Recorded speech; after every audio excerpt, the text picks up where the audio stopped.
মাত্র একটি ডিম থাকলে আপনিও কিন্তু খুব সহজে আর ঝটপট এই মজাদার নাস্তাটি কম সময়ে তৈরি করে ফেলতে পারবেন।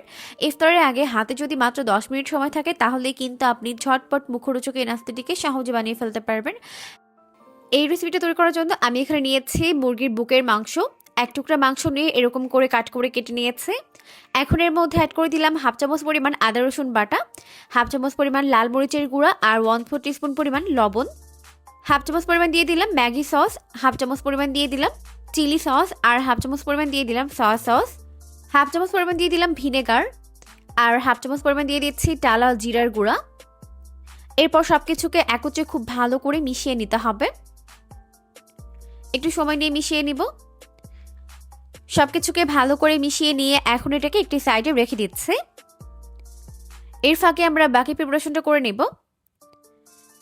তার জন্য এখানে একটি বোল নিয়েছি। এখন এর মধ্যে অ্যাড করে দিলাম 1 কাপ পরিমাণ ময়দা। এটা হাফ কাপ, তাই 2 কাপ পরিমাণ দিয়ে দিব। হাফ চামচ পরিমাণ দিয়ে দিলাম লবণ, হাফ চামচ পরিমাণ দিয়ে দিলাম লাল মরিচের গুঁড়া আর হাফ চামচ পরিমাণ দিয়ে দিলাম টালা জিরার গুঁড়া। এখন খুব ভালো করে একত্রে সবকিছুকে মিশিয়ে নিতে হবে। তো সবকিছুকে ভালো করে মিশিয়ে নেওয়ার পর এখন এটাকে একটি সাইডে রেখে দিচ্ছি। এরপর এখানে একটি বোল নিয়েছি আর এই বোলের মধ্যে একটি ডিম ভেঙে নিব। আর এই রেসিপিতে অবশ্যই ডিমটাকে ব্যবহার করতে হবে। ডিম ব্যবহার না করলে কিন্তু এতটা টেস্টি হবে না এবং এতটা জুসিও হবে না। তার জন্য অবশ্যই এখানে ডিমটাকে ব্যবহার করতে হবে। তো এখন প্রথমে ডিমটাকে ভালো করে ফেটিয়ে নিলাম। ডিমটাকে ভালো করে ফেটিয়ে নেওয়ার পর এখন মুরগির যে বুকের মাংসগুলোকে আমি মশলা মেখে রেখেছিলাম ওখান থেকে এক টুকরা মাংস নিয়ে এভাবে ডিমের গোলায় ভালো করে চুবিয়ে নিতে হবে। এরপর যে ময়দার মিশ্রণটা তৈরি করে রেখেছিলাম ওর মধ্যে দিয়ে এভাবে কোট করে নিচ্ছে। একবার কোট করে নেওয়ার পর এখন ডিমের গোলায় আবারও এটাকে চুবিয়ে নিচ্ছে।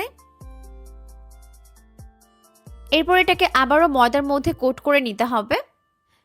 2বার করে ময়দার মধ্যে কোট করে নেওয়ার পর উপরে কিন্তু এরকম একটা লেয়ার ক্রিয়েট হবে যেটা অনেক বেশি ক্রিস্পি হবে। তো এভাবেই কিন্তু সবগুলোকে বানিয়ে নিব। এখন চুলায় মিডিয়াম আঁচে তেলটাকে গরম করে এর মধ্যে একটি একটি করে দিয়ে দিতে হবে। একসঙ্গে যতগুলো ধরে আমি দিয়ে দিচ্ছি আর বাকিগুলোকে পরে ব্যাচে ভেজে নিতে হবে। এখন প্রথমে এগুলোকে মিডিয়াম আঁচে ভেজে নিতে হবে, এতে করে কিন্তু দুইটা সাইড খুব ভালোভাবে ক্রিস্পি হবে। তো উল্টে পাল্টে আমি এটাকে দুইটা সাইড এরকম গোল্ডেন ব্রাউন এবং ক্রিস্পি করে ভেজে নিচ্ছি। তো ভাজতে ভাজতে যখন দেখবেন উপরে সুন্দর একটি কালার চলে এসেছে তখন চুলার আঁচটিকে বাড়িয়ে দিতে হবে, না হলে কিন্তু ভেতরে তেল প্রবেশ করবে।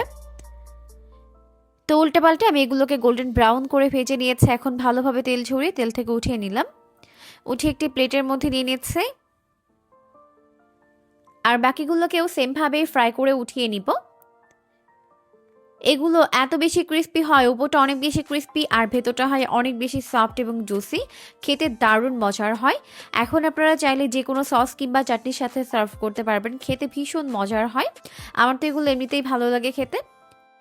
অবশ্যই রেসিপিটিকে ফলো করে বাসায় ট্রাই করবেন। এই রমজানে ইফতার তো মাস্ট হ্যাভ। ঝটপট ইফতারের দারুণ সমাধান এই মজাদার স্ন্যাক্সটি অবশ্যই বাসায় ট্রাই করবেন, দেখবেন পরিবারের সবাই পছন্দ করবে।